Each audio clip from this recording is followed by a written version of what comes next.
네, 안녕하십니까. 스타플레이 군맨입니다. 자, 오랜만에 영상을 좀 찍게 되었습니다. 이제는 좀 디테일하게 이제 한 가지 한 가지씩 좀 말씀을 드릴 생각이고요. 아마 이러한 것들이 좀 모아지면 여러분들께서는 좀 큰 도움이 되리라 이렇게 확신을 합니다. 주식에 대한 흐름, 나만의 독특한 그런 창의적인 방법으로 주식의 흐름을 분석을 하고 그 흐름의 분석의 결과에 결국에는 매수가를 결정하는 거 아니겠습니까? 주식은 뭐 100%다 분석한 대로 다 흘러가는 건 아니고 신이 아닌 다음엔 그렇게 할 수가 없는 거죠.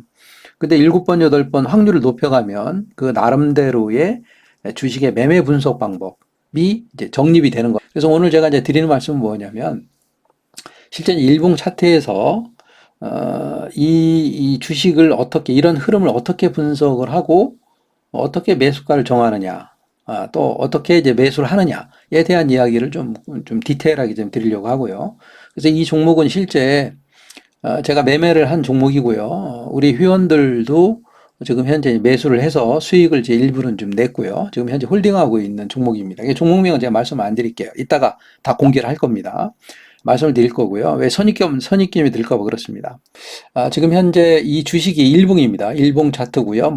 이렇게 주식이 흘러오던 주식이 이제 요 부분을 보면 이제 4월 23일이네요. 이날 보니까 이제 거래량이 이렇게 많은 거래량이 이제 터졌고요. 많은 거래량이 터졌는데 항상 이제 거래량이 이렇게 터지면 저 거래량은 매도냐 아니면 매수냐 이런 관점에서 바라봐야 됩니다. 그러니까 이 주식에 5,400억이라고 하는 돈이 몰렸는데 결국에는 이 고가를 벗기고 주가가 움직이기 시작을 합니다. 그러니까 당연히 요때 들어온 것은 세력이 매도가 아니라 매수라고 볼 수가 있겠죠. 그래서 그렇게 읽고 있었는데 어느 날 다시 또 이렇게 양봉을 세우면서 부딪혀왔던 고가를 강하게 넘기는 거래량을 동반합니다. 즉 3,600억이라고 하는 돈을 거쳐서 고가를 이제 갱신을 했습니다. 자, 고가를 갱신했는데 이제 우리가 여기서 바라봐야 되는 관점은 뭐냐면 박산에서 터진 거래량이 이제 약 5,400억인데 여기는 약 한 3,600억 정도가 터졌죠. 그렇게 많지 않은 거래량이 터졌습니다. 그래서 이걸 보면 이제 두 가지로 해석할 수 있습니다. 뭐 내일부터 이거보다 훨씬 두 배, 세 배가 많은 거래량을 터뜨리고 장대 양봉을 터뜨리면 이 주식은 이제 상승 랠리에 접어드는 거고요. 지금처럼 제가 보는 관점에선 거래량이 그렇게 많지 않았기 때문에 이 박스권 안으로 다시 들어올 확률이 상당히 높은 주식입니다. 이렇게 상승을 했는데 실제 이 거래량이 아까 얘기한 것처럼 뭐 거래량 이거의 한 두 배 정도 이렇게 방 터지는 것이 아니라 그렇게 많이 터지지 않았습니다. 윗꼬리를 달았기 때문에 상방에서 주고 있는 매도 압력이 세다는 얘기죠. 그러니까 이런 경우는 이제 매수를 하지 않고 기다려야 되겠죠. 그러니까 매도라고는 볼 수가 없겠고 밑에 내려와서 조정을 받은 다음에 갈 수 있겠구나라고 생각을 해야 되겠죠. 하락을 하다가요. 이렇게 상승을 했다가 하락하는 와중에 요 거래량 보십시오. 6,500억이 터졌습니다. 연봉을 다시 밀어 올리면서 끝까지 종가가 양봉으로, 종가가 이제 고가로 이렇게 끝난 겁니다. 여기서도 매수를 한 것이고, 여기 이 봉들도 매수가 됐겠죠. 그죠? 당연히 이게 이 봉이 거래량을 터뜨리면서 양봉을 터뜨렸기 때문에 돈을 들였으니까 매수의 관점으로 볼 수가 있겠죠. 그죠? 그래서 이런 봉이 생기면 다음 날 갭상승을 하고 분봉상에서 거래가 많이 터지면 얘는 이제 여기서부터 상승으로 볼 수 있는 거죠. 거래할 수가 있는 겁니다. 근데 사실 이 거래량도 이 거래량에 비해서 그리 많지가 않아요. 그래서 종가에 매수할 수가 없는 겁니다. 물론 중요한 건 뭐냐면 이 봉에 이제 저가가 되겠네요. 이렇게 거래가 많이 터졌는데 음봉을 만들고 세력이 본격적으로 돈을 쓴 게 이 저가부터 이 고가까지 돈을 썼기 때문에 이 양봉의 이 저가는 상당히 중요한 의미를 갖게 됩니다. 음봉 거래는 두 개니까 매도라고 볼 수 있겠죠. 그러니까 매도 압력이 세다라고 볼 수도 있겠고, 또는 매도를 이런 음봉을 핑계로 매집할 수도 있었겠고, 또는 세력이 매도할 수도 있었다라고 유연하게 생각할 수 있겠죠. 근데 이제 그 다음날 이 음봉을 밀어 올리는 양봉이 생겼어요. 양봉이 생기고, 그 다음날 이 주가가 음봉을 만들고 내려간다면 이제 하락이 이제 깊어지겠죠. 여기에서 들어온 분이 실제 여기서도 들어왔고요. 여기서도 밀어 올린 겁니다. 또 여기서도 밀어 올렸기 때문에 이렇게 양봉을 만들었는데 이게 양봉이 거래가 많지가 않아요. 그러니까 역시 마찬가지 종가 매수를 할 수 없는 거죠. 요거보다 작은 음봉이 나왔고 이렇게 도찌가 나왔습니다. 작은 도찌가 나왔죠. 근데 이 작은 도찌의 위치를 보면 사실 작은 도치가 나올 위치는 아니거든요. 왜 여기에 올라왔으면 주가를 많이 팔려고 할 텐데 거래가 대폭 줍니다. 그렇죠? 대폭 줄어요. 대폭 주는데 사실 이 줄어드는 양이 사실은 여기 보시면 이런 양들보다도 그래도 좀 많아요. 그러니까 여기서도 여기에 매도 압력이 있을 테니까 여기서도 이제 종가에 매수를 못 하겠죠. 그래서 이제 다음날 보는 겁니다. 이제 매수가 임박해 있고, 이제 다음날 이제 매수를 하겠다라고 하는 관점으로 보는 거죠. 그랬더니 다음날 개파락을 하면, 도찌는 이제 방향을 전환하는 봉이기 때문에, 이제 개파락을 하면, 이제 매도로 좀 이어지게 좀 더 깊은 하락이 있겠구나라고 생각해서 매수를 못 하는 거죠. 그리고 다음날 갭 상승을 하고 거래량이 많아지면 매수를 하겠다고 하는 관점을 가져도 충분하다는 거죠. 다음날 봐야 된다는 거죠. 이 도치봉은 다음날 얘가 어떻게 움직일지를 보여야 되는 겁니다. 왜냐면 여기에 있는 그 매물대가 있기 때문에 아무래도 물린 사람들이 있기 때문에 여기서 매물을 받아야 되기 때문에 당연히 다음날 상황을 봐야 되겠죠. 그래서 다음날 봤더니 갭 상승을 했어요. 갭 상승을 해서 이때 이제 저희 회원이나 이제 저도 이제 매수를 했는데 갭 상승을 해서 매수를 했어요. 매수를 했는데 물렸죠. 당연히 아침에 매수를 해서 거의 2,929만 6천 원인가의 그 평균 단가가 될 겁니다. 이제 3분할을 항상 매수를 하니까 물렸는데 사실 이 주가가 이제 내려왔죠. 이제 이렇게 음봉을 이제 만들고 내려왔겠죠. 겁나죠, 그죠? 당일날 거래를 도진 수준에 내려왔는데 실제 이제 저는 관점을 어떻게 보고 있냐면 요때 아까 얘기한 것처럼 요 거래량이 많았던 양봉의 밑꼬리 요 지점 굉장히 의미가 있다. 여기도 그렇고 여기도 이렇게 지지를 하고 있잖아요. 그죠?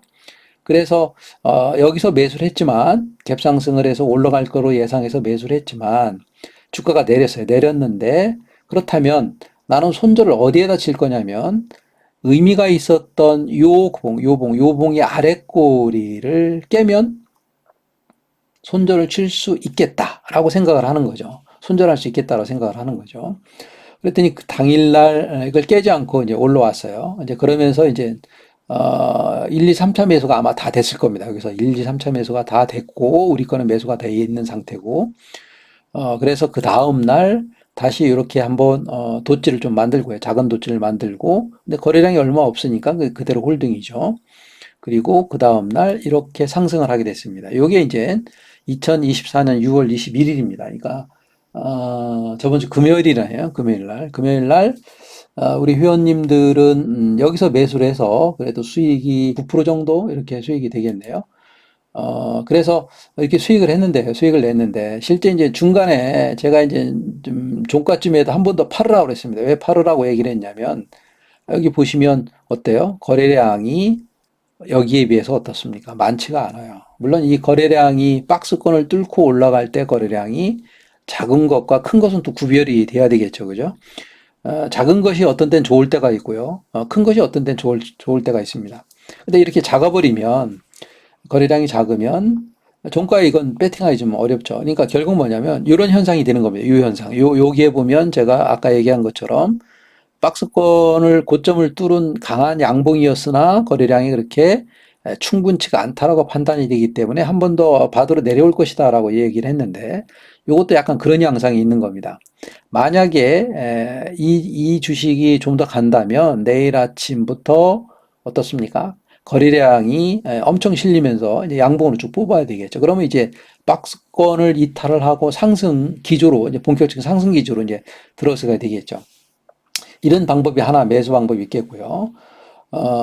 또 한 가지는 주가가 개파락을 해서 내려오면 음봉을 가끔 내려오면 이렇게 오른 다음에 조정을 받는 것처럼 요것도 좀 오른 다음에 조정을 이렇게 박스권 하단으로 내려서 받는 다음에 이제 조정으로 좀 이어갈 수도 있는 거죠. 그래서 이렇게 거래량이 애매한 경우는 좀 어렵습니다. 그래서 매수를 했던 이유 중에 하나가 뭐냐면 이 보조 지표를 보면 이제 골든 크로스를 낼 상황이고요.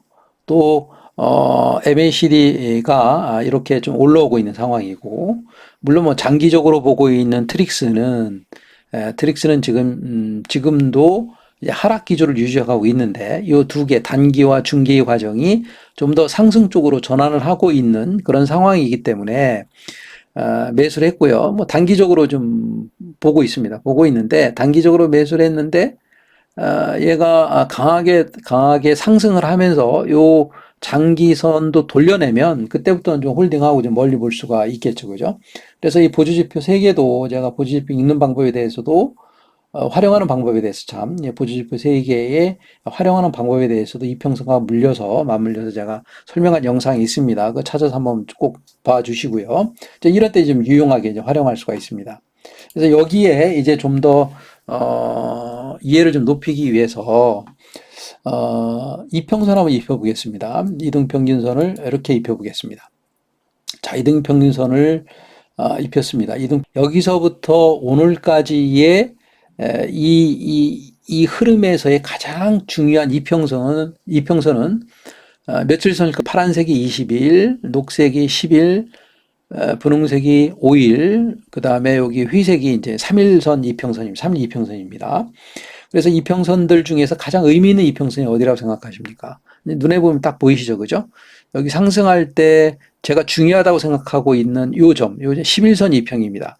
거래량이 적기 때문에 이제 거래량이 적어지기 시작하면 이제 조정을 받으러 이제 주가가 내려올 확률이 상당히 높다라고 제가 이야기를 했었죠. 그래서 내일입니다. 내일 6월 24일이네요. 6월 24일 월요일 날. 자, 이것을 이제 매매를 한다면 이제 신규 매수자들입니다. 이제 기존 매수자, 우리처럼 갖고 있는 매매자들은 일단은 수익을 낸 만큼 내고 수익을 좀 챙겨놨기 때문에 나머지 물량은 이제 홀딩하고 약 한 4분의 1 정도의 물량이 됩니다. 그 물량은 내일부터 이제 즐겨보면 되겠고요. 혹시 이 주식이 하락을 해서 10일 이평선을 깬다면 이제 10일 이평선의 의미가 없어지기 때문에 그때는 손절을 해야 되겠죠. 그죠?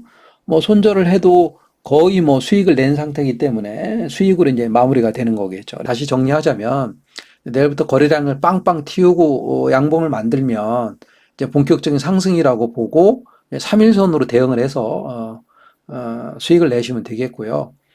그렇지 않고 이렇게 윗꼬리를 이렇게 달기 시작을 하면 얘들은 다시 여기 출발할 때 거래량이 적었기 때문에 다시 조정을 받으러 내려올 확률이 상당히 높습니다. 그래서 이런 면들을 이제 감안하셔서 매매를 하시면 되겠고요. 항상 주식이라는 것은 생각한 대로 가지 않습니다. 대응의 영역입니다. 그래서 3일선, 5일선에서 굉장히 중요한 시점이 되겠고요. 그러니까 내일 나는 3일선, 5일선에 매매하고 11선을 깨지면 손절을 하고요. 손절을 하고 이것을 다시 박스권으로 바라보고 박스권 하단에서 매수를 해서 올라오겠다라고 하는 전략을 가지시면 좀 좋지 않을까 싶습니다. 종목을 좀 공개를 드리면 맞게 제목에 돼 있었습니다. 현대 일렉트릭입니다. 이제 이러한 지금 현재 기술적인 분석에 좀 더 정보를 좀 보태면 AI 반도체가 주도적으로 주가를 이끌어 왔고요.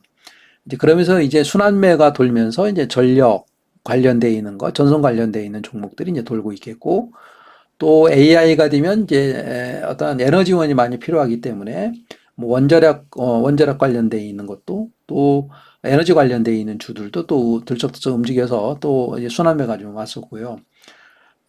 또 한 가지는 또 에너지원 중에서 손쉽게 빠르게 얻을 수 있는 게 지금 태양광입니다. 이게 태양광 쪽에서도 좀 상승을 좀 기대하고 있고요. 그 화장품주, 식품주가 상승을 많이 했잖아요. 그러니까 항상 주식은 끝까지 상승하는 건 없습니다. 또 한 가지 중요한 것은 이제 지정학적으로 지금 얼마나 세계가 위태롭습니까? 상당히 정세가 주변 정세나 이러한 그 글로벌한 그 정세들이 지정학적으로 상당히 그런 그 전쟁이나 이런 것들에 대한 위험에 굉장히 많이 노출되어 있습니다. 뭐 아시다시피 푸틴도 북한을 왔다 갔고요. 그러다 보니까 미 국무성에서 어제 뉴스 보니까 우리 대한민국도 원자폭탄을 가질 수 있는 어떤 정당성을 확보가 될 수 있다. 뭐 이런 이야기도 좀 하고 있습니다. 그러니까 상당히 그 각 나라별로 뭐 유럽도 좀 우크라이나도 그렇고 유럽도 그렇고 좀 중동 지역도 그렇고 좀 지정학적으로 굉장히 어려운 상황입니다. 이런 상황일수록 국가는 대부분 생존하기 위해서 무기 체계를 많이 갖추려고 하거든요. 무기와 관련되어 있는 부분들이 앞으로는 또 주도주가 될 가능성이 상당히 높습니다. 물론 그래서 우리는 하나 에어로스페이스 이것도 좀 우리가 좀 매수를 좀 하고 있고요. 이제 그런 상황입니다.